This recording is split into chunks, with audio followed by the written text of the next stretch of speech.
This is a series of speeches that I've been giving, which comprises the essence of Sanatana Dharma. And this particular section, which I've been giving this year, is on the 3 paths to God. But I actually began this series last year during last year's Ramayana Path. So it's really a 2-part series, totaling a month.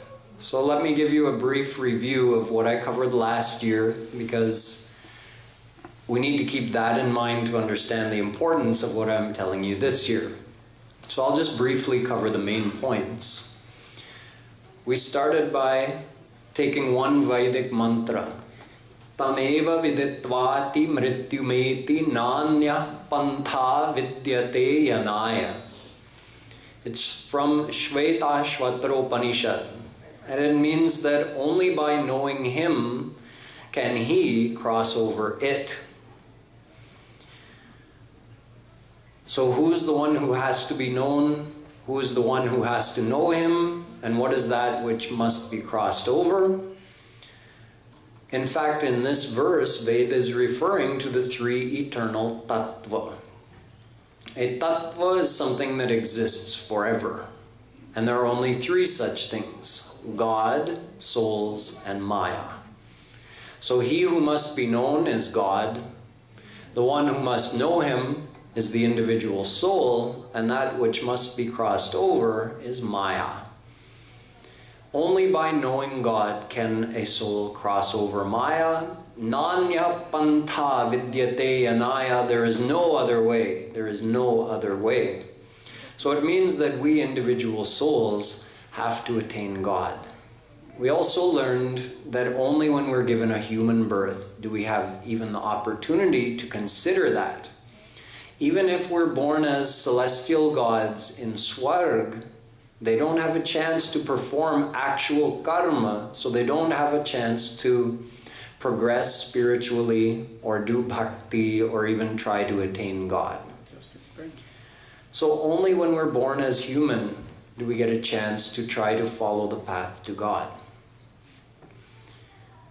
If we don't attain God in this life, we don't know how many more lifetimes it will be before we get another chance as human. Because having been born as human does not guarantee you a human birth in your next life. It's according to our karma. So according to karma, we could go anywhere for any number of lifetimes before God gives us another chance to be born as human. So we have to try to find God in this life. We also learned why that is our nature, to desire God. That every soul automatically desires God because God is bliss. You see, every soul desires happiness, that much we know. But why do we desire happiness? Because God is perfect happiness and we are his ansh. Ansh means a part of him. Not a part of him like a piece of him that's broken off, but a part meaning we're part of his power. He has one Jiva Shakti, that's one of the 3 eternal tattva. And Jiva Shakti is made up of uncountable souls. So we're a part of that, and he gives life to all of us, so we have a connection with God.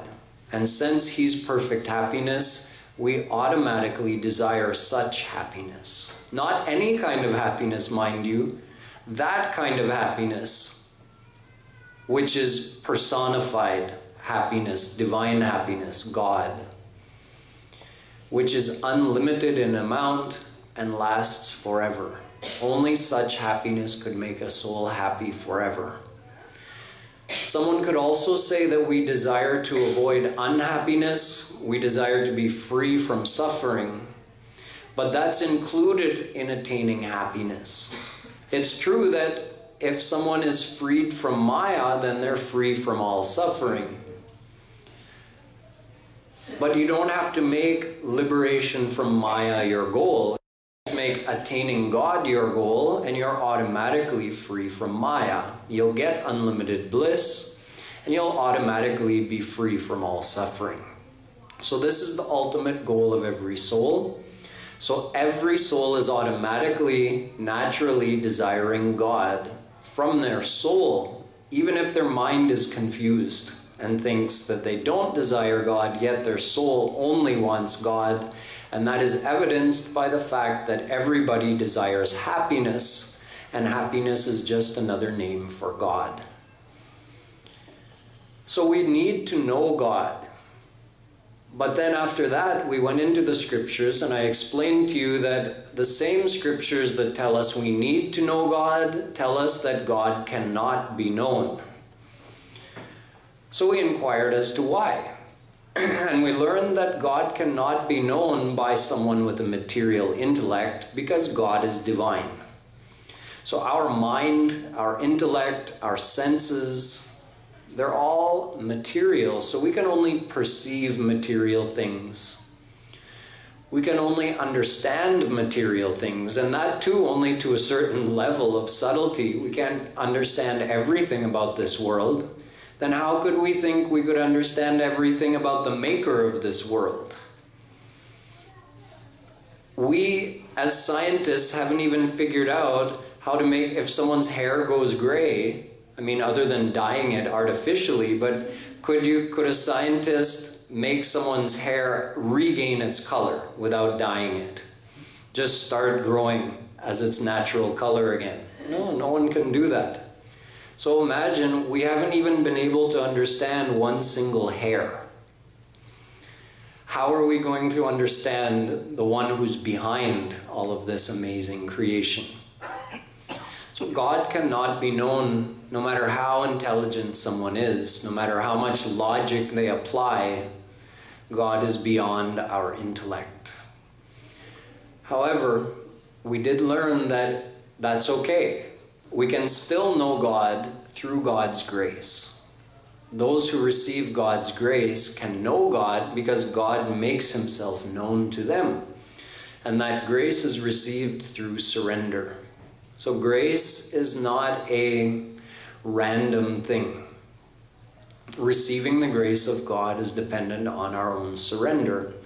And when we surrender, God graces us with divine mind and divine senses. So with that, we can perceive him and we can know him.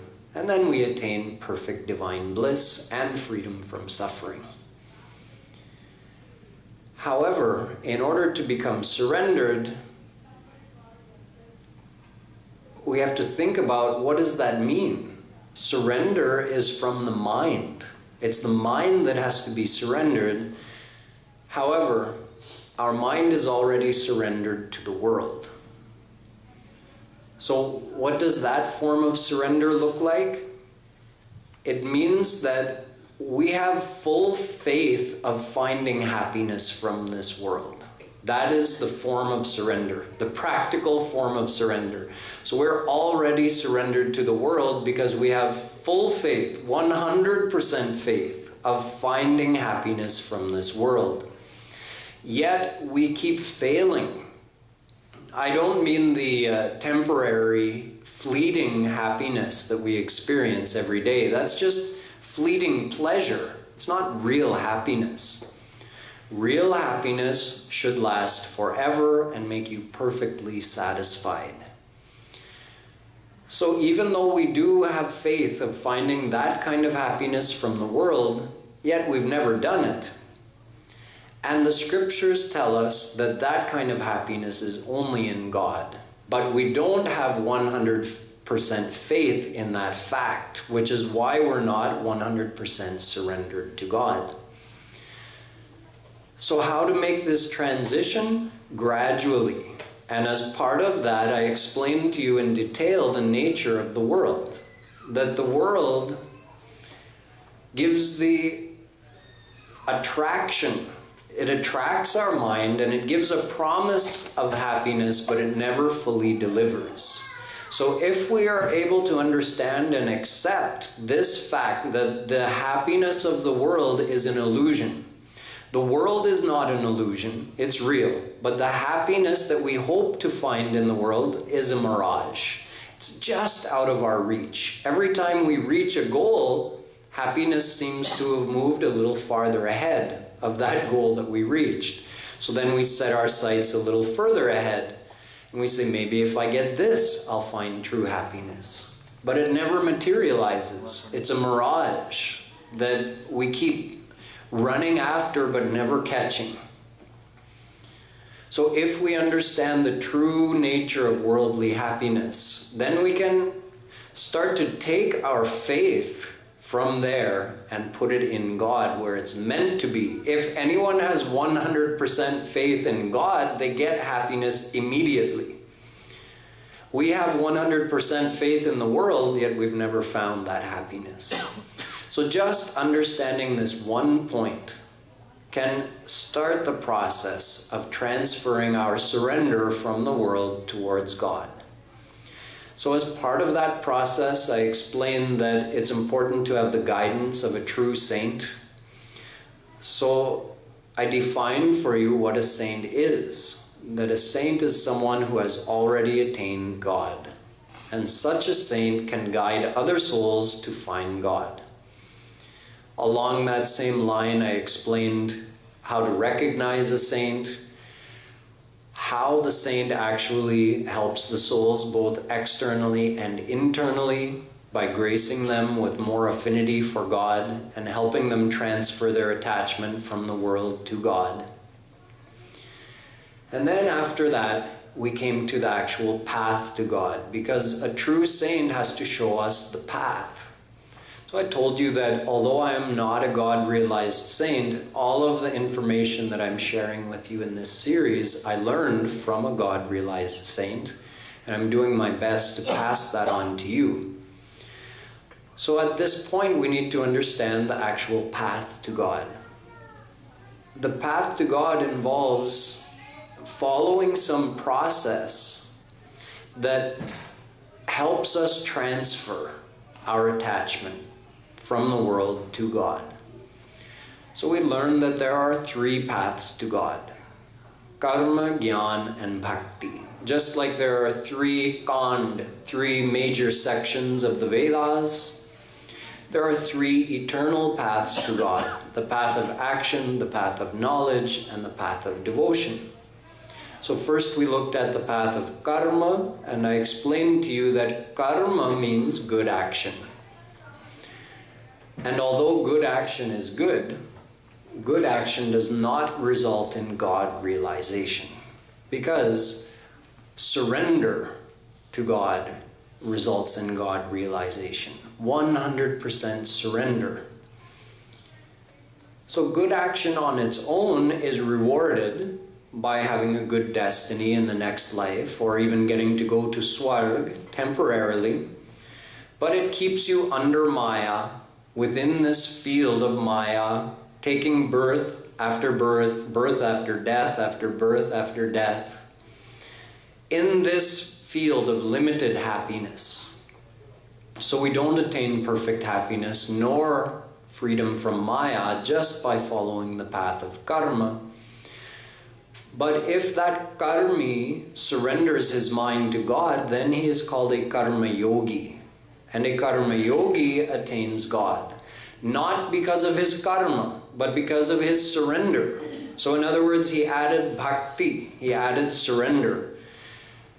So think of it like this. You added amrit to water, and you drank it, and you became immortal. Or you just drank straight amrit, and you became immortal. So the fact that the water was there, it doesn't really matter. It just happened to be there. Similarly, it's the bhakti that gives you God realization. If you add bhakti to good karma, that's fine. But it's not the good karma that gives God realization. It's the fact that the bhakti is there. Then we moved on to the path of Gyan, and we found a very similar thing. I told you, first of all, that there are two types of Gyan. There is theoretical knowledge, and then there's experiential knowledge, both in the world and in the spiritual world. So we left the talk of worldly knowledge aside, and we just looked at spiritual knowledge. And we saw that if someone merely studies the scriptures and gains a any level of knowledge, from low to high, or even becomes a great scholar of Sanskrit and knows Vedas and Gita or Darshan Shastras, such a scholar only has a theoretical knowledge. And that knowledge is meant to be applied and turned into experience. We have to follow the path told in the scriptures, not just know what's in the scriptures. Knowing what's in the scriptures is of no use unless we practically apply it. So we find that our scriptures actually criticize those who only gain a theoretical knowledge, and praise those Gyanis who actually put that knowledge into practice by developing surrender to God. Then we saw that that experiential knowledge is also of two kinds. Atma Gyan, knowledge of the self, the soul, and Brahma Gyan, knowledge of God. The path of Gyan on its own can take one up to Atma Gyan only, unless he then surrenders to God.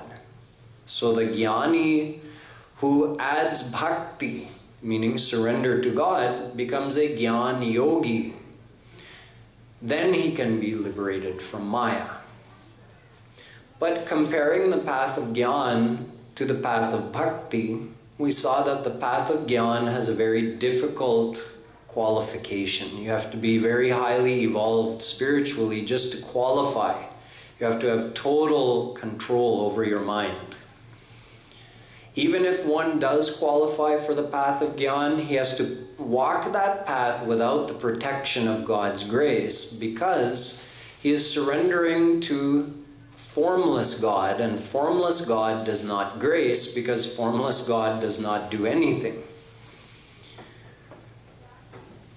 Even if he were to succeed in following the whole path over many lifetimes, what would he attain? Atma Gyan. Then what would he have to do? He would have to surrender to any personal form of God to receive his grace, to get liberated from Maya. Then, even after having accomplished that, his experience is only up to experiencing the bliss of formless God, which I showed you through many examples of history, is missing something that is present in the bliss of the personal form of God. Some of the examples I told you about, like King Janak or Sanakadik Paramahans, it showed that those saints who are already absorbed in the bliss of formless God, if they were exposed to the bliss of the personal form of God, they would abandon. It wasn't even a conscious decision. Their mind was drawn to the bliss of the personal form of God, and they forgot about the bliss of formless God. So in the end, the Gyani only gets liberation. He doesn't experience the ras of Premanand from the personal form of God. So after understanding all of that, we knew and understood that Bhakti is supreme. Both Karma and Gyan depend on Bhakti for their followers to even reach the ultimate goal. So then we started to look at Bhakti specifically. And we saw that Bhakti is also of two kinds: Siddha Bhakti and Sadhana Bhakti. Siddha Bhakti is a divine power of God. That's the power which is sought after by those great Gyanis and Yogis, and which is easily attainable by any Bhakt. However, to receive that divine power, that divine Bhakti, which is also called Prem, we have to become qualified. And to become qualified, it means that we have to purify our heart. So the means of purifying our heart is by practicing sadhana bhakti. So sadhana bhakti purifies the heart, and when it's fully purified, we receive siddha bhakti, the divine power of divine love. I also told you that sadhana bhakti leads to bhav bhakti. So sadhana bhakti means the effort we make to attach our mind to God. And when the mind starts to get attached to God and you start to enjoy a feeling of affinity for God that just wells up naturally in your heart, that is called bhav bhakti. And that goes on increasing right up until complete heart purification. Then we receive siddha bhakti or prema bhakti. So from that point we focused on sadhana bhakti, because that's the bhakti we have to do. And we learned that our scriptures describe several conditions that have to be observed in order to successfully practice bhakti. The first one being that we should not ask God for any worldly thing. If we are doing so, then our mind is not on the right goal. We're in fact asking Him for more of the same thing, which has never satisfied us. We're asking Him for more mirages. So we need to ask Him for the real thing. We need to ask Him for His divine bhakti. That's the only thing I'm asking you for. I'm not even asking you for liberation.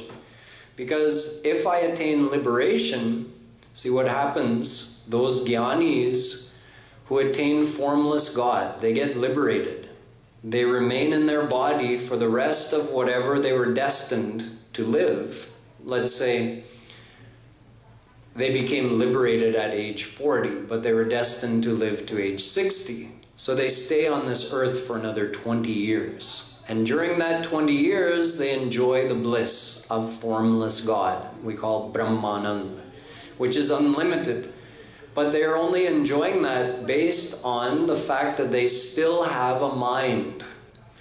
Then once they leave their body, they also leave their mind behind and they merge into formless God, and now they have no means of experiencing that bliss into which they've merged. So on the path of bhakti, we don't even ask for liberation. Although we know it's included, if you attain God's divine love, liberation is included.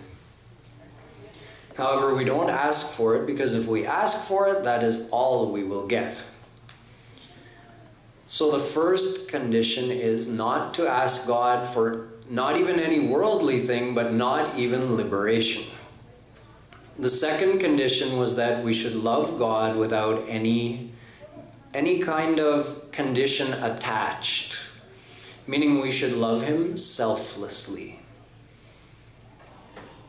Just because He is ours and we belong to Him. That's the only reason. In fact, out of these two, I belong to you and you are mine.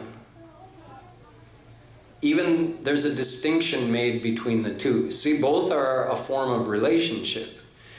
You are mine. That feels good, right? If you feel that someone belongs to you. And if you belong to someone, that also feels good. So you giving yourself to someone means you belong to them, and them giving themselves to you means they belong to you. So saints have said that the first one is a higher feeling, that I give myself to you. I am yours. Whether you give yourself to me or not, doesn't matter. I am yours forever. That is selfless bhakti. We have to try to develop those feelings and feel like we want to love Krishna for His happiness. Although we have nothing that He needs, yet that feeling should still be there, that I want to serve you. I want to do something for your happiness, and I'm giving myself to you, but I'm not demanding anything in return. The third condition is that bhakti is independent and should not be combined with any other practice in an overbearing way. Meaning that bhakti doesn't have to be supplemented by any other spiritual practice. If you're practicing bhakti, you don't need to do any other practice. But if you do something else like karma or yoga or whatever you're doing, it can be there, but in a subservient way to bhakti, not as the main thing, but just as something you do incidentally.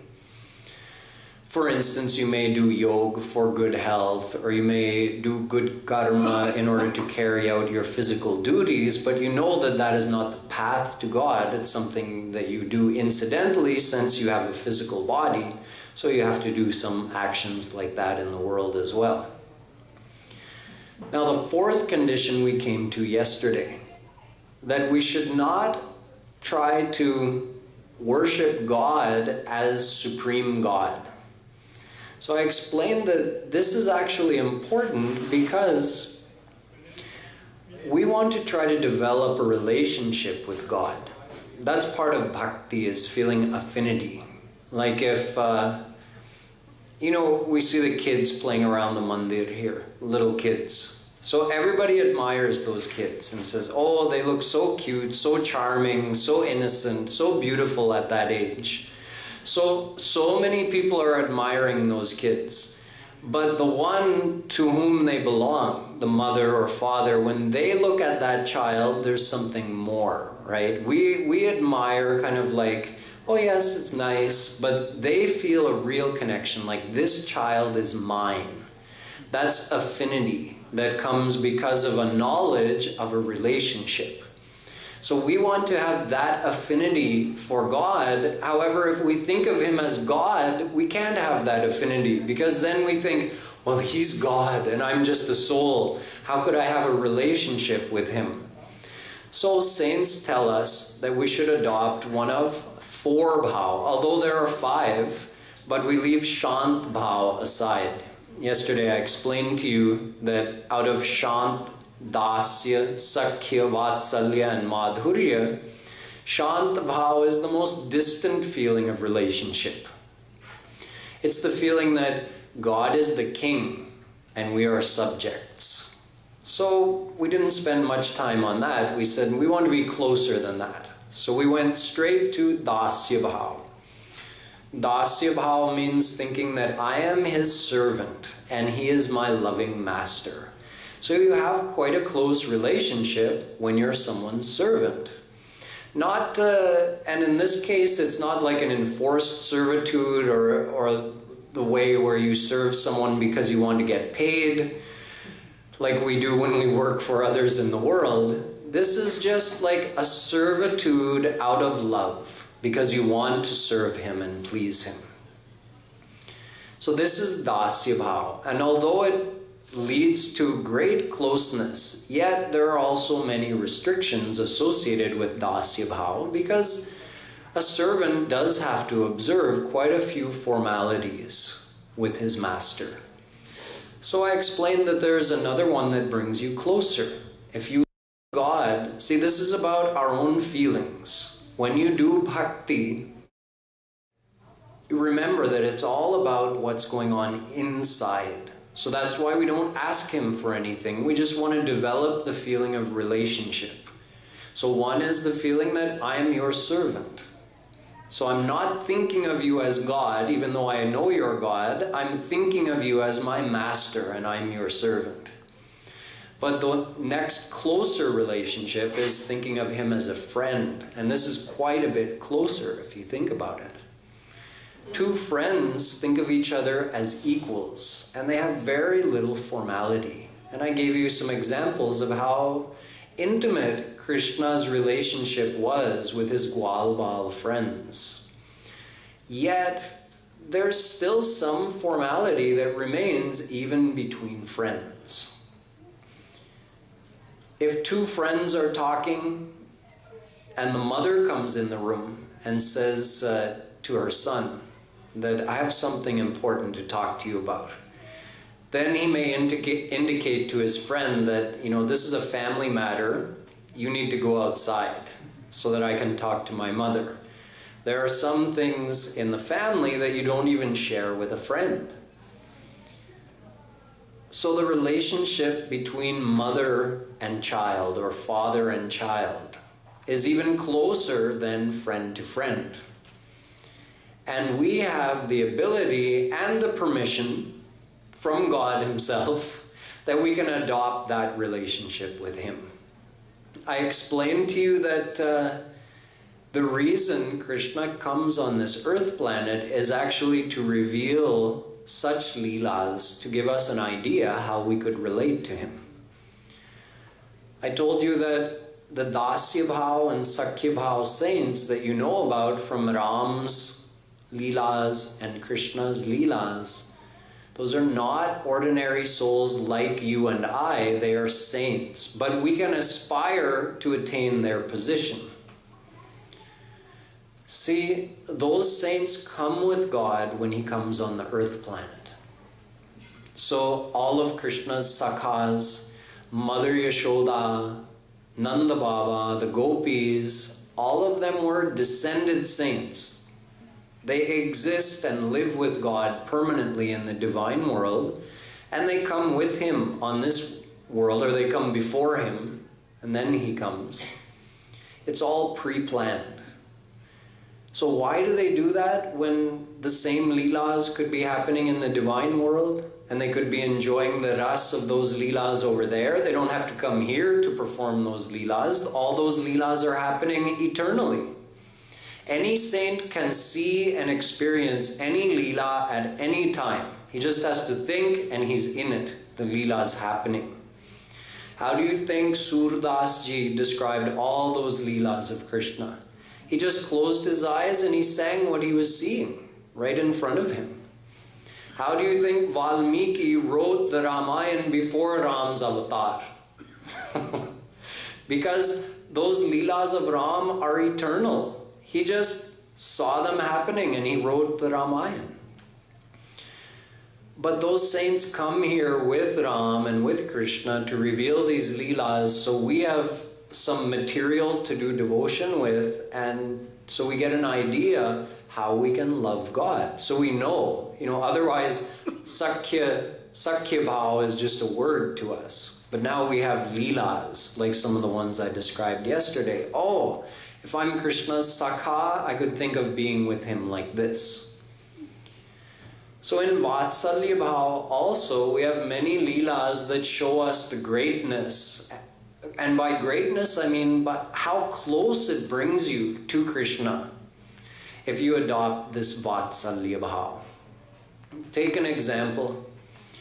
Maya is saying to a young Krishna, probably 5-6 years old, Krishna tvam pathakim pathami nanure shastram kimugyayate. Oh Krishna, I think it's time for you to start studying. Study? What should I study, mother? The Shastras, the Vedas, the Holy Scriptures.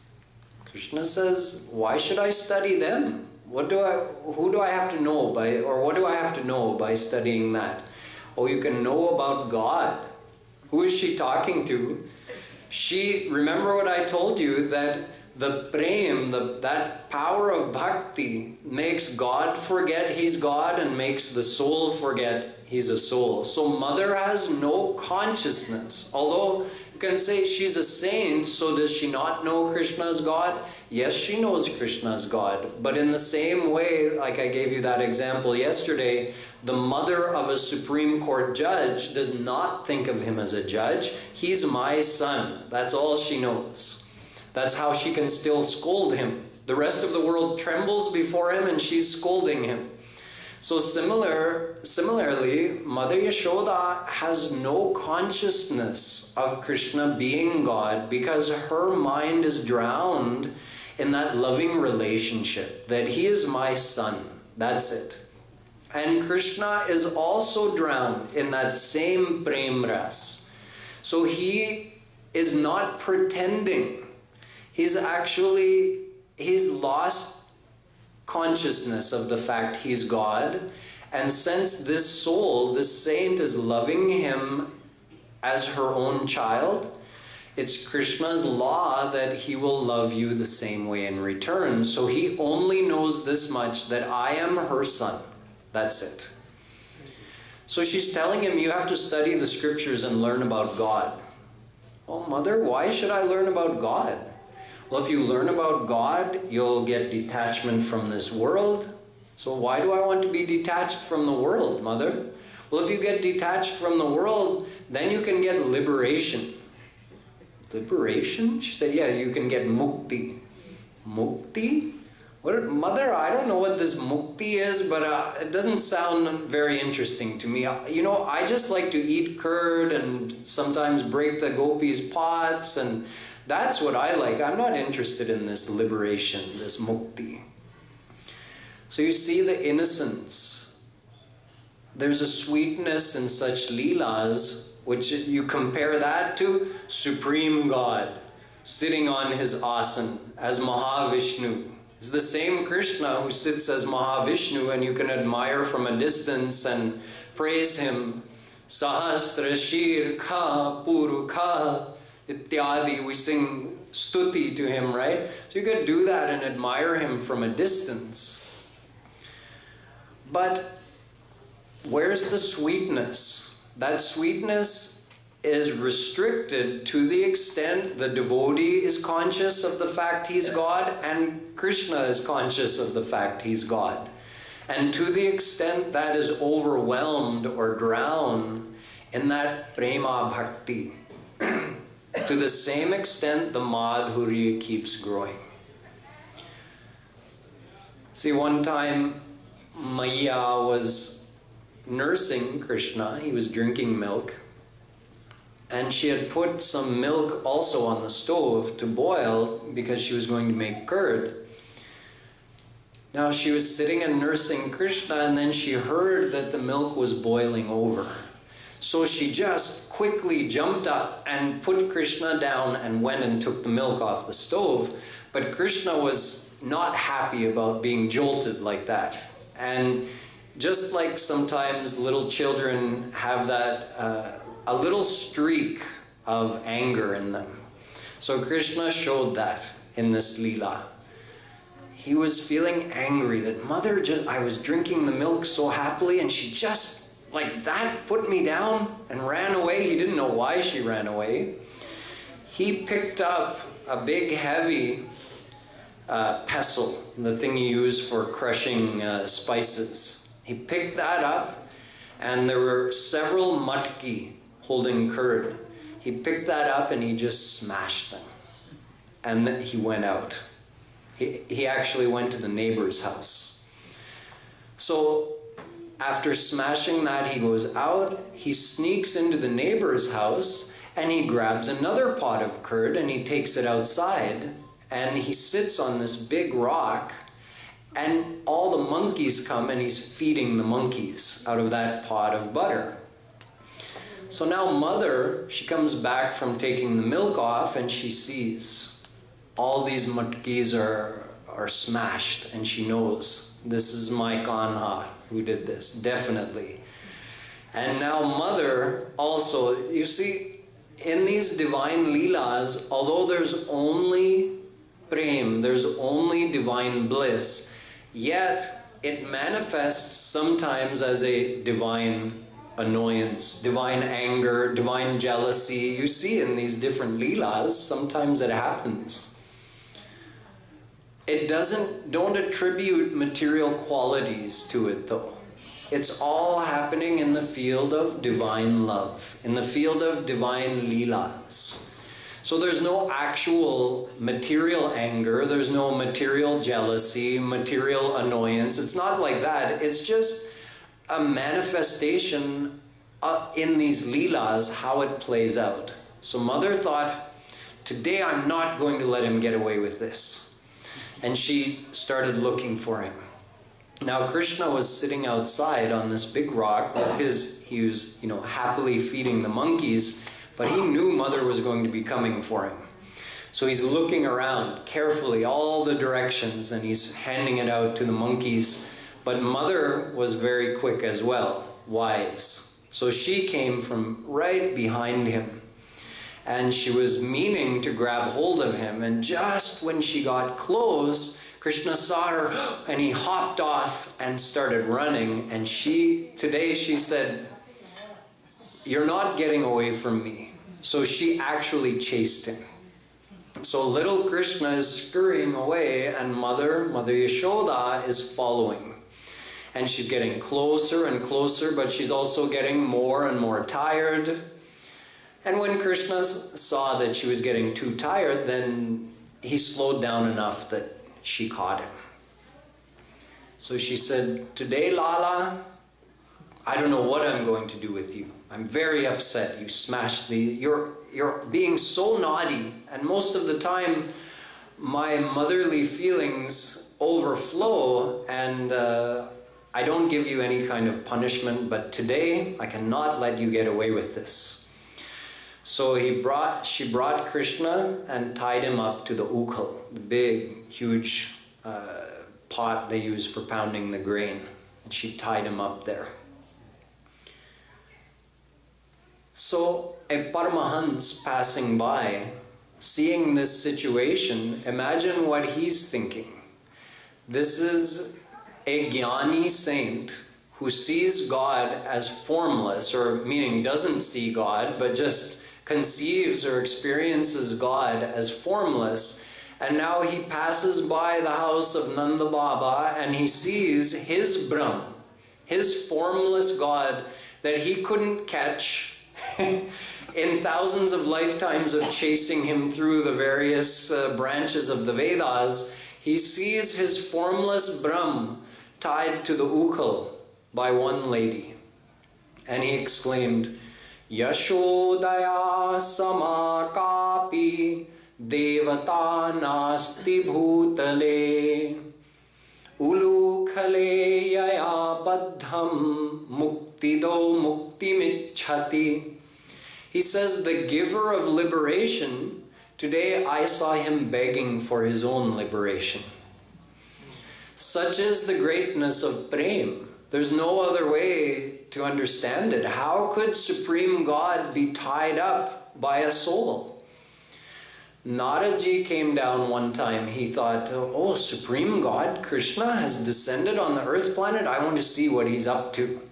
So he came to the house of Nanda Baba and Yashoda, and the scene he saw when he entered amazed him. He saw Krishna tugging on Maiya's sari. What did he want? He wanted to get into her lap. He just wanted to be in her lap and have her hold him. Young Krishna. And what was Maiya's response? Lala, not right now. I have chores to do. I have housework to do. You let go of my sari. She's trying to make his little hand let go and push him away. And he's starting to cry and stomp his feet on the ground. But she's still, and you know what he's doing? He's trying to get a hold of her and get her to look into his eyes, because he knows if she looks in my eyes, she won't be able to resist. And Mother knows as well, so she's looking away and trying to release his grasp. So Krishna, desiring so much to get into her lap, was actually just rolling on the ground like a little child will do when they don't get their way, throwing his hands and feet about and crying. Now Naradji was amazed and he thought, which one is God? I thought I had heard that Supreme God had come in the form of male, but here I'm confused because it looks like the female must be God, because he's trying to get into her lap. That's what a soul does, right? A soul cries to get into God's lap. But then he said, no, I know that Krishna came in his form with bluish complexion as a young boy, so that must be God. Look how the tables have turned. After the Bhakt receives that divine Bhakti, now instead of the soul crying to get into God's lap, God is crying to get into the soul's lap. Such is the greatness of Vatsalya Bhav. Now don't think that this is a difficult thing to attain. You see, Bhakti is Bhakti, no matter what bhav you adopt. If you desire to experience that relationship with Krishna, adopt Vatsalya Bhav. Do devotion to him with those feelings, and that will purify your heart, and when you become God-realized, he will award that relationship to you forever. You can become just like Mother Yashoda. one day, Krishna was stealing butter in his own house. Imagine someone whose father owns 900,000 cows. Does he have to steal butter? No, he doesn't. But he does it as part of his lila. Shunye chorayatah swayam nijagrihe hainam. He says, because he sees his reflection in the pillar. Little Krishna, he's got this pot of butter and he's just starting to eat it, but because the pillars are made of jewels in Nanda Baba's house, so he sees his own reflection. And he thinks it's another little boy who's come into the house. And he's frightened that he's going to tell on him and he'll get in trouble with mother. So he says, listen, brother, I'll make a deal with you. I'll give you half my share. Okay, you can have half the butter and I'll have half, and neither of us will tell Maya, okay? So then he started feeding, taking and putting butter in the boy's mouth in the reflection, and then taking one for himself and one for the little boy. And meanwhile, mother comes around the corner and sees this going on, and she's just drowned. She's watching this lila and she's absorbed in the ras of seeing Krishna in this innocent state. But then Krishna realizes Maya is there. So he says, Mata ka esha navanita midam tvadiyam lobhena chorayitu madhya grihe pravishta madvaranam namanute mamarosha bhaji. He says, Mother, you see this little boy here? He entered the house to steal butter. You've been blaming me for the butter that goes missing, but now you see who the real culprit is. He comes here every day and steals butter. I tried to tell him not to.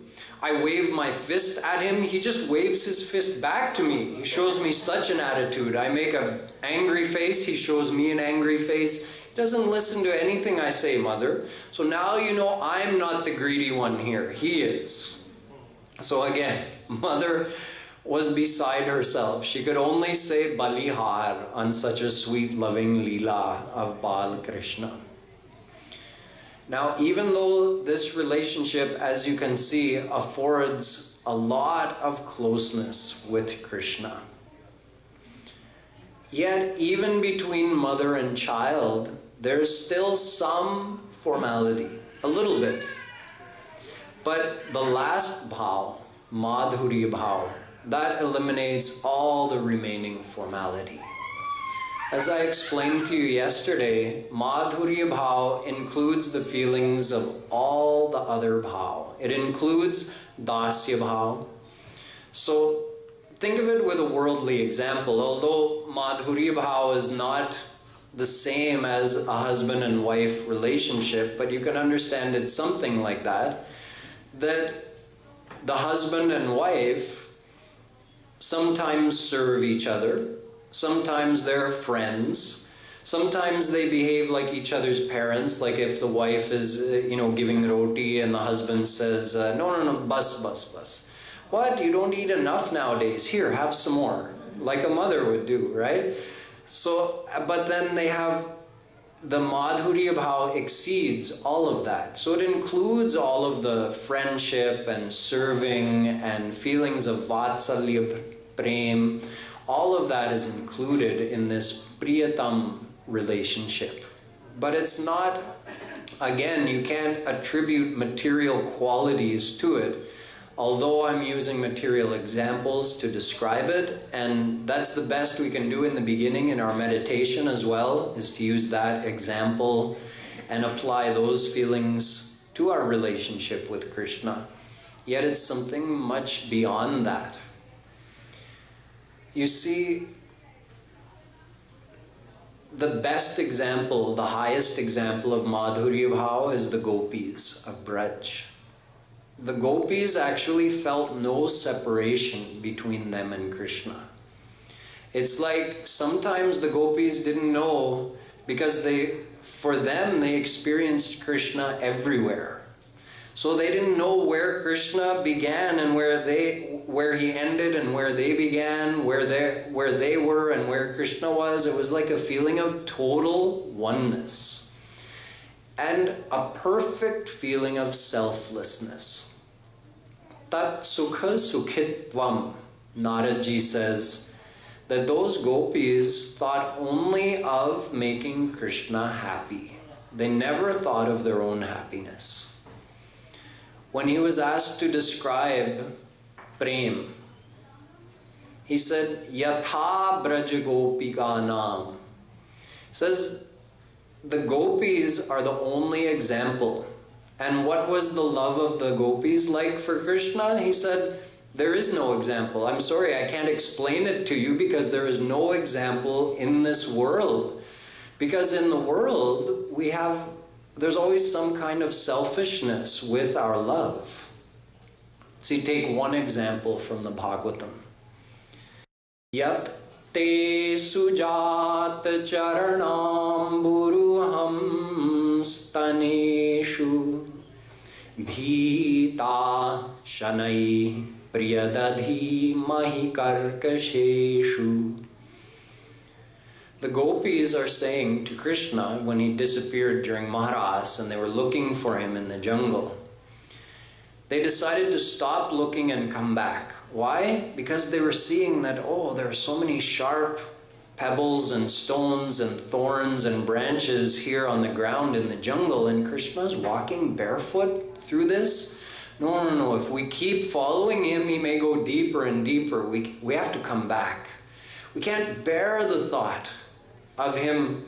See, they gave an example. They said, Krishna, those same feet, those same lotus feet of yours that you go out grazing the cows with barefoot every day, those feet are so soft that if we've been away from you for a long time and we have that fire of viraha in our chest, so to calm that down, we put the sole of your foot against our chest like that. And that calms down that fire of viraha.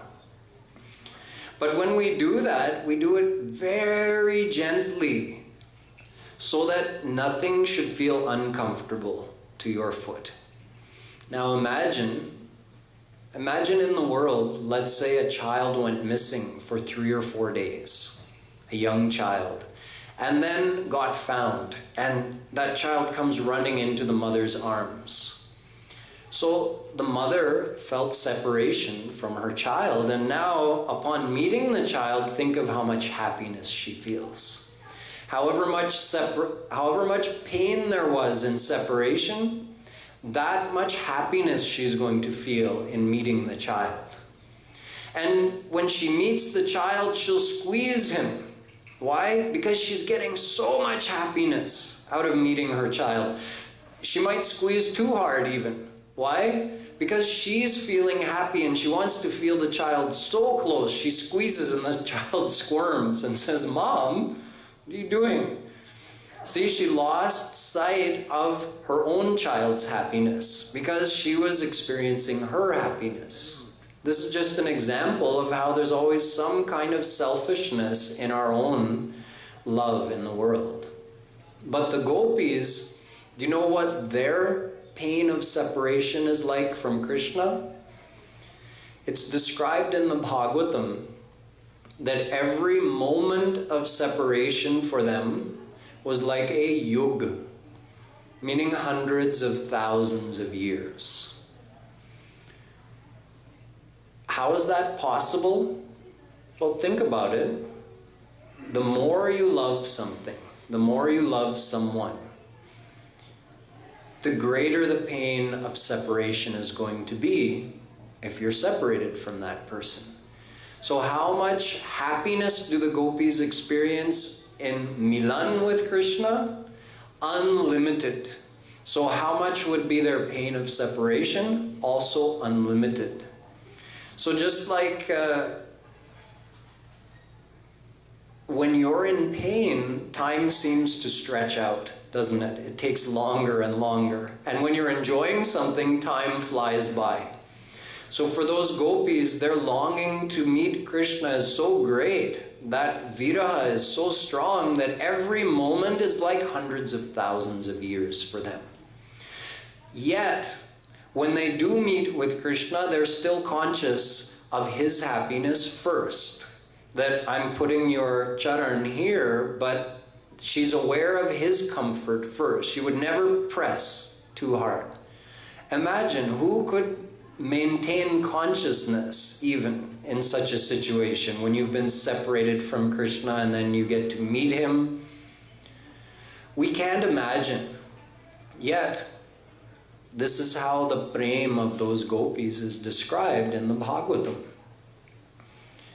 This is Madhurya Bhav, but it's the height of Madhurya Bhav. There are actually 3 levels. There is C class of Madhurya Bhav, B class of Madhurya Bhav, and A class of Madhurya Bhav. So the gopis are A class. What is B class and C class, and which of those should we aim for? I'll describe for you tomorrow.